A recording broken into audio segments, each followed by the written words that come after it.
High দর্শক বন্ধুগণ, প্রতিনিয়ত তোমাদের যে হেলথ আপডেট দিয়ে থাকি, আজকে সেই রকমই আরেকটি টপিক নিয়ে আলোচনা করব।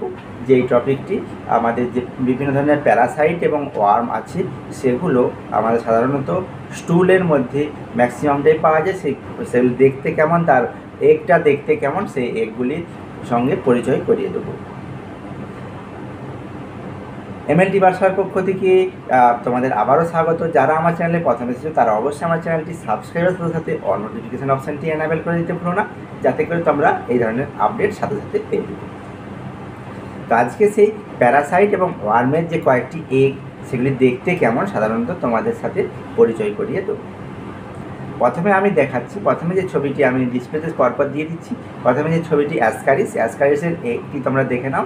একটি হচ্ছে দেখতে এরকম, এবং তারপরে টাইচুরাসের একটি সাধারণত দেখতে ডাম্বেল শেপের মতো, এবং তারপরে হচ্ছে এইচ নানার একটি সাধারণত আমরা যখন মাইক্রোস্কোপে দেখব, মাইক্রোস্কোপে ফাইন্ডিংস করলে সাধারণত এই ধরনের যে একটি দেখতে পাচ্ছ ডিসপ্লেতে, এই ধরনের একটি তোমরা দেখতে পাবে।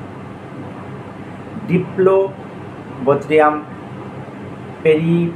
পেরিফারাম, সেটা এইটা হচ্ছে দেখো কেমন দেখতে, এই রাউন্ড ওভাল শেপের হয়ে থাকে।